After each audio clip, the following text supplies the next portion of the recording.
Indépendance totale. 7h, 10h sur Radio Courtoisie, ligne droite, Baudouin-Wisselmann. Pour cette table ronde autour du duel à l'épée, nous recevons Bernard Lugan, historien africaniste et auteur de l'éloge du duel, l'honneur au-dessus de la vie aux éditions de la Nouvelle Librairie. Bonjour Bernard Lugan. Bonjour. Et nous recevons également François Bousquet, directeur de la Nouvelle Librairie et de la revue Éléments. Alors bonjour François. Bonjour Baudouin, bonjour Bernard. Bonjour. Bernard Lugan, vous connaissez, africaniste, expert passionné de cet immense continent, mais entre deux livres sur les ethnies de la bande sahélo-saharienne et de l'histoire de l'Afrique du Nord, vous êtes également un défenseur du duel à l'épée et même fondateur en 2002 de l'association, alors qui n'est plus en activité malheureusement, dont les directeurs nous ont malheureusement, les vice-présidents pardon, nous ont quittés, une association pour le rétablissement du duel en matière de presse, la RDMP. Alors Bernard Lugan, pourquoi le duel? Votre brillante carrière ne vous a-t-elle pas attiré les éloges de la presse française? Évidemment non, mais racontez-nous pourquoi c'est avec les représentants de cette presse que vous aimeriez parfois croiser le fer. Oui, j'aimerais beaucoup. Tout simplement parce que j'arrive au terme d'une longue carrière et durant cette longue carrière, j'ai été attaqué systématiquement, bafoué, diffamé, insulté. Alors j'ai mené des procès, une vingtaine de procès. Je les ai tous gagnés. Et je précise d'ailleurs que ces procès gagnés ont été pour moi fort utiles parce que ils m'ont rapporté un certain nombre de ducats et de louis d'or qui m'ont permis de restaurer une cheminée du XVIe siècle, de refaire une toiture, etc. Mais seulement, le problème, c'est que les insultes ont continué. Et sous les mêmes termes. Récemment encore, il y a quelques mois, Mediapart, qui est vraiment l'organe, l'étalon maître du journalisme de sous-préfecture, Mediapart m'a traité d'universitaire autoproclamé. C'est quand même assez considérable. Donc des insultes qui n'ont pas cessé. Alors je me suis dit que finalement, comme ça ne servait à rien. Pourquoi ne pas remplacer l'appel à la basoche par quelques bons centimètres d'acier qui mettrait un peu de plomb dans la cervelle des butors de la sous-culture médiatique. Donc j'ai créé cette association pour le rétablissement du duel en matière de presse. Mais j'ai eu deux vice-présidents. C'est une association qui n'accepte aucun membre. Deux vice-présidents qui étaient deux personnages véritablement essentiels dans notre histoire contemporaine, qui étaient Vladimir Volkov et Dominique Vénère. Alors ils sont tous les deux, hélas, partis vers des mondes meilleurs. Donc je suis le dernier survivant de cette association. Elle était exceptionnelle cette association puisque au pic de sa forme, il y avait 3 membres, vous, Dominique Vénère, magnifique corps franc, avec une détermination sans faille, et Vladimir Volkov, sabreur exceptionnel devant l'éternel. Comment ça se passait? Parce que c'était vos témoins en réalité. Comment ça se déroulait? Alors, j'explique rapidement comment se passe la règle du duel. Donc, vous êtes diffamé ou insulté, donc vous demandez à 2 personnes d'être vos témoins, en l'occurrence Dominique Vénère et Vladimir Volkov. J'avais un autre camarade, alors Michel Ville, qui lui aussi de temps en temps est venu les renforcer. Donc, les témoins étant déclarés, les témoins se présentent à la rédaction du journal abritant le butor qui vous a insulté et demandent au rédacteur en chef que le butor en question déclare témoin. Et le butor en question donc déclare témoin, et à ce moment-là, les 4 témoins se réunissent et discutent entre eux pour savoir s'il y a matière ou non à affrontement sur le pré. Et si par hasard les témoins considèrent qu'il n'y a pas matière à affrontement, il n'y a pas duel. Nous ne sommes pas dans un pugilat de soldats ivres, n'est-ce pas? Et il y a toute une règle à suivre. Alors ce qui est tout à fait intéressant, c'est que chaque fois que mes témoins se sont présentés dans des rédactions, je précise aussi bien à droite qu'à gauche.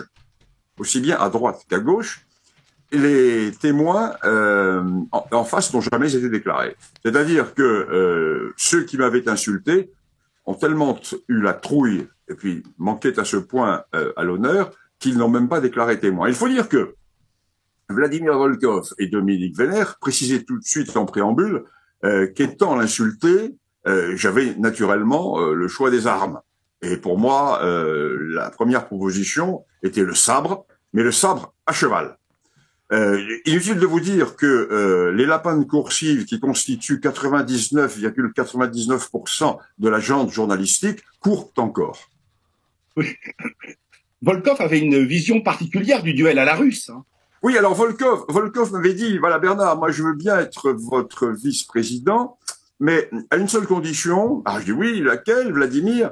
Eh bien, c'est que l'on puisse se battre à la russe. Alors j'ai dit, mais écoutez, qu'est-ce que le combat à la russe? Et le combat à la russe, eh bien, c'est le combat dans lequel les témoins se battent aussi. Je dis oui, le problème, c'est que la règle du duel en France l'interdit, mais il est évident que si demain, moi, Bernard Lugan, je suis votre témoin, c'est avec le plus grand bonheur que je tirerai mon sabre. Et Bernard Lugan, vous êtes, vous faites la promotion d'un duel non seulement au sabre, mais aussi à cheval. Oui, oui. Alors le problème, bien non, c'est qu'aujourd'hui, les journalistes, n'ont pas de courage, et ceux qui ont un peu de courage, pas forcément et qui cavaliers, pourraient tenir un sabre, ne savent pas monter à cheval.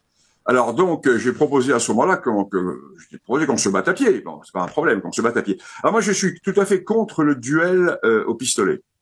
Le duel au pistolet. Alexandre Dumas, j'en parle dans mon essai sur le duel. Alexandre Dumas, qui était un grand duelliste, reprochait au pistolet son incertitude, tandis que l'acier a un avantage considérable, c'est que tous les coups portent.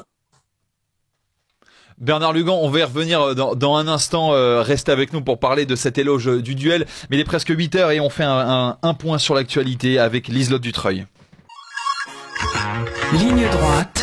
Allez, venez, Milord, vous asseoir à ma table. Ici, c'est confortable. La table ronde. Et nous sommes avec Bernard Lugan, historien et africaniste, mais aussi promoteur du duel dans cet éloge du duel aux éditions de la Nouvelle Librairie, ainsi que François Bousquet, directeur de la revue Éléments. Alors le problème, Bernard Lugan, et c'est votre point dans ce livre, c'est qu'aujourd'hui on se laisse insulter, on répond par d'autres insultes, tout cela finit dans des pugilats grossiers, au lieu de simplement aller s'affronter avec honneur et avec une épée. Oui, mais le problème que l'honneur a disparu. Pensez donc, lors des débats récents sur la loi sur les retraites, les insultes qui ont volé dans l'Assemblée dépassaient au cube celles qui volaient à l'Assemblée à l'époque des grandes oppositions entre la droite et la gauche, les républicains et les monarchistes sous la Troisième République.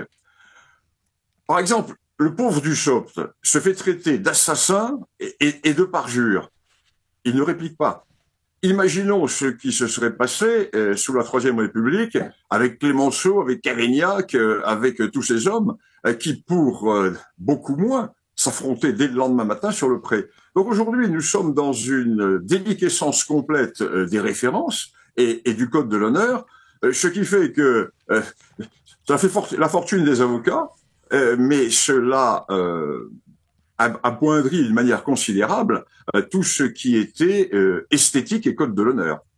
La fortune des avocats et l'engorgement des tribunaux, cher Alors, Bernard. engorgement des tribunaux. Par exemple, la 17e chambre. Je suis passé combien de fois devant la 17e chambre? Des heures entières, parfois des après-midi, des soirées, pour des affaires, somme toute subalternes, qui auraient pu être réglées en amont, car les journalistes qui proféraient les insultes, les calomnies ou leurs autres délires, auraient en amont, se seraient auto-censurés en amont, craignant en aval d'avoir à rencontrer sur le pourret celui qu'ils avaient insulté. Vous évoquiez D'autant plus que les journalistes ne paient pas les amendes. Lorsque le diffamé gagne un procès et que ce diffamé a droit à une compensation financière, qui est toujours ridicule d'ailleurs, ce ne sont pas les journalistes qui ont insulté qui paient, ce sont les rédactions. Donc, ils sont totalement en dehors du coup, totalement irresponsables. Nous sommes dans la société de coupables irresponsables. Ou de l'impunité totale, hein, pour ceux qui... Et de l'impunité totale. Hein. Et de l'impunité totale. Par exemple, le Figaro-Lyon, à l'époque où j'étais encore professeur à Lyon, m'a insulté 4 fois sur le même motif. Et je les ai fait condamner. Mais toujours la même insulte revenait. Je dois dire que les gens du Figaro-Lyon, aussi lâches que les gens de la gauche ont refusé de déclarer témoin. Ils n'ont même pas eu le courage de déclarer témoin. Parce que, eussent-ils déclaré témoin, que nos témoins eussent pu imaginer qu'il n'y avait pas matière à rencontre. Mais ils n'ont même pas eu le courage de déclarer témoin. Aussi bien à droite qu'à gauche, nous avons affaire à 90% à des lapins de coursive. Vous évoquiez tout à l'heure la Troisième République, dont on peut dire qu'elle a été l'âge d'or du duel en parlant de la figure de Georges Clemenceau. J'ai en tête ce que Léon Daudet disait de Clemenceau, une tête de mort dans un calcul bilaire. L'un et l'autre allaient sur le champ d'honneur. Parlez-nous un peu de cette Troisième République, qui a été étonnamment cet âge d'or du duel. Oui, ce fut l'âge d'or du duel. Il faut dire que l'affaire de Panama et l'affaire Dreyfus ont exacerbé à l'époque les tensions.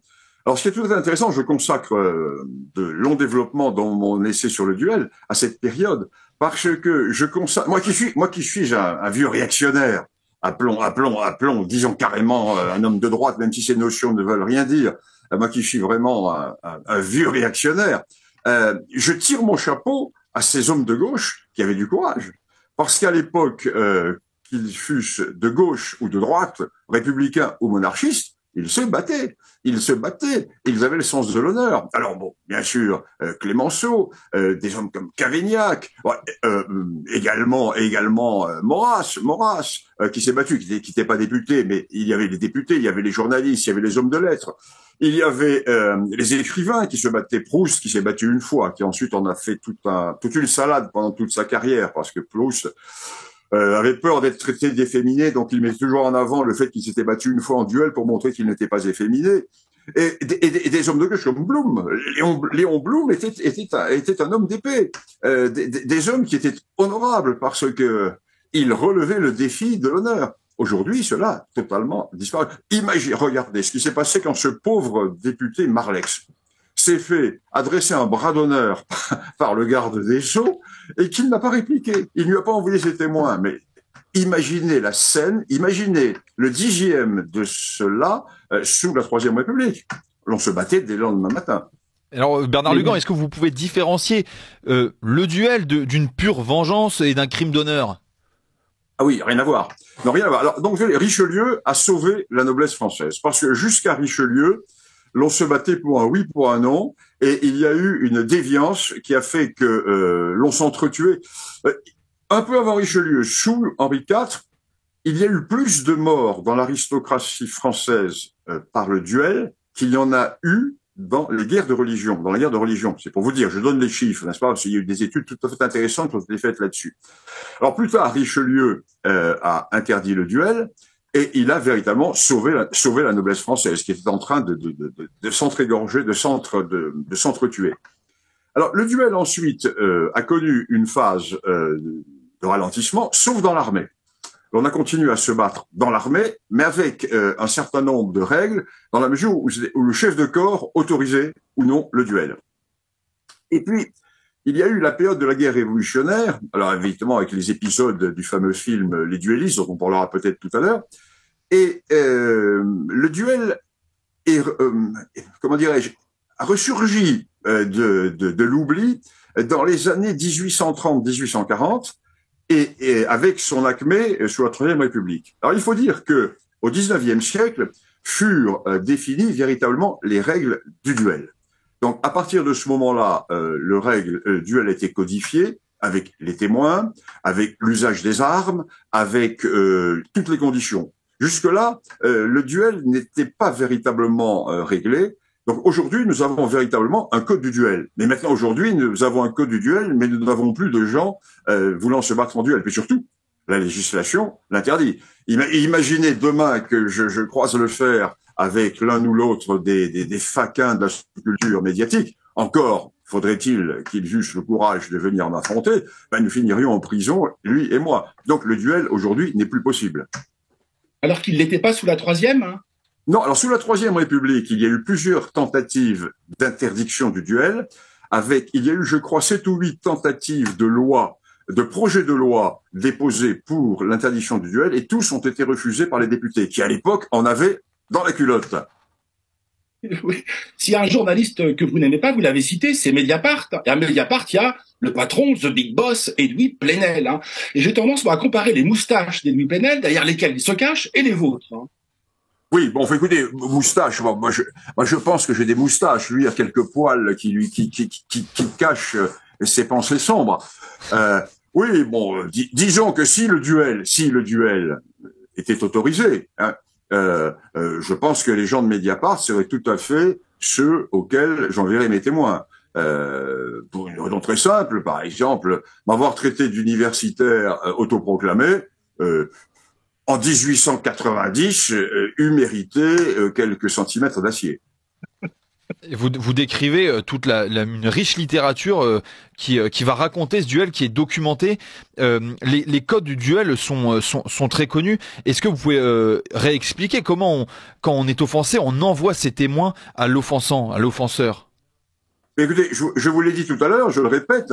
Donc, vous envoyez 2 témoins qui vont se présenter au domicile de l'offenseur et qui lui demandent de déclarer témoin. Et justement, vous avez fait envoyer des témoins chez l'Observateur. Pardon? Il vous est arrivé d'envoyer des témoins au journal L'Observateur? Ah, je ne donne pas de nom de journaux. J'ai eu des témoins j'ai simplement cité le Figaro-Lyon parce que il faut citer toujours les suivistes, mais je ne donne pas de nom, je ne donne pas les noms de ceux auxquels j'ai envoyé mes témoins. Et si vous voulez. Il ne vous est jamais arrivé parce que je ne suis pas comme Mediapart, je ne livre pas des noms en pâture.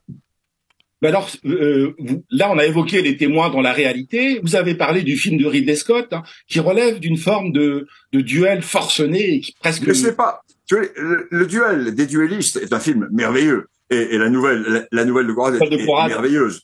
Mais cela ne correspond pas au code du duel tel qu'il va être défini plus tard. Là, il s'agit de vengeance personnelle. Et dans le code du duel, il est bien dit que le duel n'est pas une vengeance et que l'on ne se bat pas contre n'importe qui. Et s'il y a un homme, pardon. Et s'il y a un homme, Bernard Lugan, à qui va votre amitié, votre affection, votre admiration, c'est Alexandre Dumas, qui a été non seulement un grand duelliste dans la vie, mais aussi un magnifique romancier du duel. Hein. Oui, alors Alexandre Dumas, en plus, il était très craint. Alexandre Dumas était très craint parce qu'il était à la fois excellent sabreur et excellent tireur au pistolet. Je veux dire qu'il n'aimait pas le duel au pistolet, mais il l'a pratiqué plusieurs fois. Et nous avons des lettres des textes tout à fait intéressants, notamment dans ma vie d'Alexandre Dumas, où Alexandre Dumas raconte 2 ou 3 duels qu'il avait lui-même vécu, et c'est tout à fait intéressant. Je raconte également dans mon récit, enfin dans mon petit livre sur le duel. Attention, ce n'est pas une histoire du duel, hein. Ce n'est pas une histoire du duel. C'est un éloge du duel où je mets en avant un certain nombre de personnages particulièrement intéressants, des femmes également. Et je parle de Daudet qui raconte les duels imaginaires de Proust. Je parle de divers personnages, de divers auteurs qui ont tenu le sabre ou le pistolet. Et ceci, je veux dire, la place importante du duel dans la littérature française, surtout dans la littérature du 19e siècle. Vous parliez des femmes, hein, avec les lois sur la parité, avec Sardine Ruisseau. Comment concevoir le duel alors qu'autrefois il y a eu des duels d'Amazon, de magnifiques duels de femmes. Hein. Oui, alors je cite l'exemple de plusieurs femmes qui se sont battues en duel, notamment l'une, la Maupin, personnage tout à fait intéressant, une jeune aristocrate qui est formée à l'épée par son père et qui va avoir une vie tout à fait étonnante. Bon, elle est comment dire, elle aime les hommes, mais elle aime également les femmes. Hein. Elle aime beaucoup les femmes. Elle ne dédaigne pas les hommes, mais disons, elle est très généreuse, disons. Et donc la Maupin se retrouve un soir habillée en homme. Invité au bal du frère de Louis XIV, enfin de Louis XIV, qui avait ce qu'on appelait à l'époque le petit défaut, si vous voyez ce que je veux dire. Bon, il aimait les garçons, en fait. Et alors donc, la Maupin, habillée en homme, arrive au bal du frère de Louis XIV, et le frère de Louis XIV repère ce jeune chevalier séduisant, mais il n'a pas le temps de lui faire la cour, qu'elle-même fait la cour à une très jolie femme qui est là, et qui est un petit peu offusquée de voir ce jeune cavalier lui faire une cour aussi, comment dire, aussi pressantes. Et trois jeunes soupirants viennent provoquer la Maupin qui est habillée en homme. La Maupin sort avec eux, elle les tue tous les trois. Bon, elle les tue tous les trois. Donc, scandale à la cour. Et heureusement pour elle, le frère de Louis XIV va plaider sa cause auprès du souverain. Et Louis XIV a cette phrase tout à fait extraordinaire qui dit « Mais où est le problème ? Le duel est interdit aux femmes, mais pas aux hommes. Donc, on n'en parle plus, affaire réglée. » Aux hommes, mais pas aux femmes. Elle va devenir cantatrice ensuite, et elle va devenir un des personnages clés du spectacle à l'époque de Louis XIV. Et elle va mourir, enfin, plus tard. Voilà, donc, un personnage tout à fait étonnant. Je cite 2 ou 3 femmes. Nous sommes loin des Sandrine Rousseau et des Madame Panot, n'est-ce pas? Mais qu'est-ce qu'on fait avec Sandrine Rousseau? On lui donne la fessée. Et plus largement, les journalistes méritent-ils tant d'honneur que de les défier en duel, hein? Au XVIIIe siècle, l'aristocratie aura envoyé son personnel de maison pour leur donner la fessée, ou alors ou les bastonner. Là, c'est une très bonne question. C'est une très bonne question. Et je dois dire que ces êtres méprisables eussent été relevés, dans mon estime, s'ils avaient eux-mêmes relevé le gant. Mais en règle générale, leur comportement montre bien qu'ils n'étaient pas gens d'honneur. Également, Bernard Lugan, on voit aujourd'hui réapparaître une forme de duel, du moins ce sont des combats parfois donc d'arts martiaux mixtes, et on a des rappeurs qui s'affrontent lors de ces combats, et même parmi les plus hauts dirigeants de l'économie mondiale, hein, Elon Musk et Mark Zuckerberg, qui devraient se battre en arts martiaux mixtes.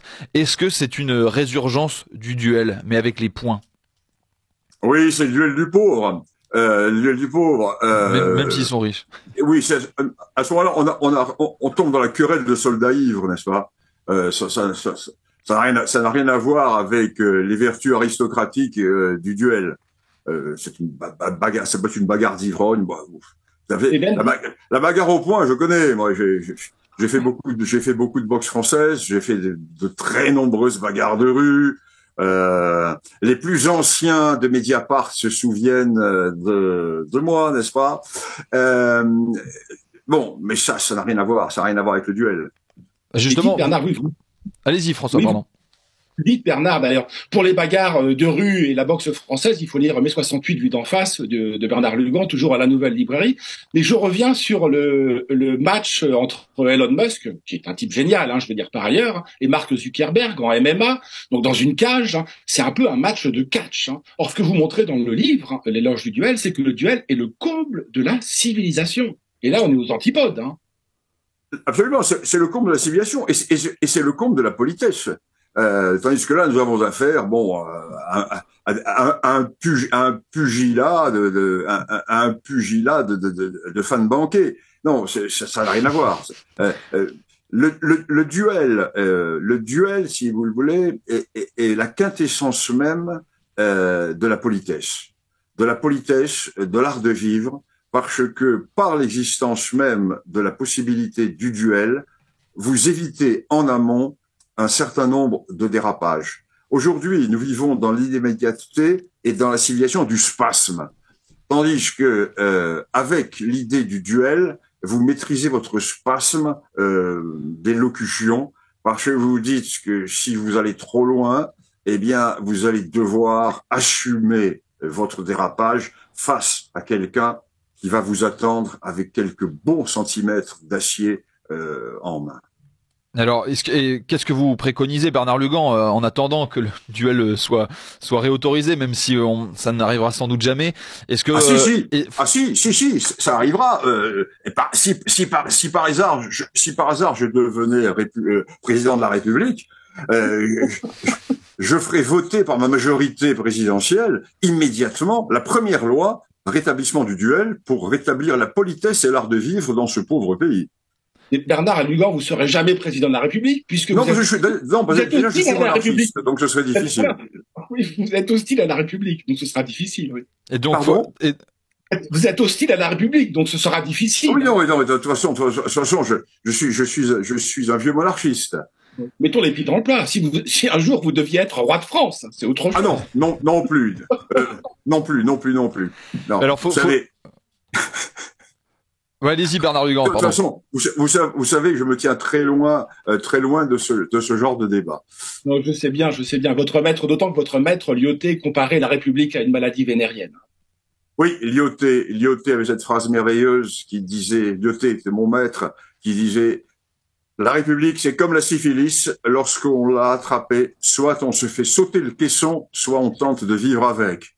Bien moi, depuis 1789, je tente de vivre avec. Vous êtes bien vieux Bernard Lugan. Mais alors la fin du duel marque aussi la fin de la possibilité de défendre son honneur, et aujourd'hui on en est même à ne pas pouvoir se défendre physiquement, parce que j'allais vous demander, est-ce qu'on peut remplacer quelques centimètres d'acier par quelques phalanges? Ah, écoutez, à mon époque, quand j'étais jeune, on pouvait, et c'est d'ailleurs, je dis toujours à mes jeunes camarades qui sont horripilés par l'esprit du temps, de faire attention, parce que à mon époque, on pouvait se battre contre les gauchistes et autres communistes, et les gens contre lesquels nous battions avaient un minimum de sens de l'honneur, car ils n'allaient pas en justice. Nous non plus, d'ailleurs. L'on pansait nos plaies, l'on allait à l'hôpital, et puis l'on prenait notre revanche la semaine suivante.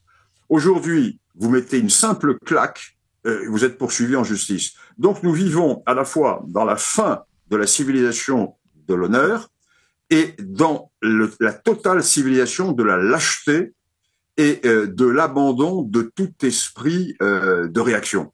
Et ceci tord tellement l'esprit naturel et l'ordre naturel que ça ne peut pas durer. Il va y avoir un moment où tout va exploser, n'est-ce pas? Et il n'est pas possible de continuer à vivre dans cette société dans laquelle vous prenez des coups et dans laquelle vous n'avez pas le droit de répliquer. Donc là, nous sommes loin du duel, n'est-ce pas? Mais il va falloir que tout cela puisse changer. Et ça va changer. Je crois que la géopolitique mondiale est en train de faire que l'ordre naturel va sans doute revenir au galop à travers des flots de sang. Mais ce que vous décrivez n'est pas si loin du duel, Bernard Lugan, puisque ce que vous décrivez, c'est un processus de dévirilisation, un processus d'émasculation, un processus d'impuissance, et donc d'impuissance politique. Impuissance politique, mais tout va de pair. Tout va de pair. L'impuissance virile, l'impuissance, j'allais dire civique, va de pair. Donc nous sommes, comme le dit l'excellent Despote, l'homme occidental est une poularde gavée aux hormones. Je dirais une poularde, c'est-à-dire un coq castré gavé aux hormones.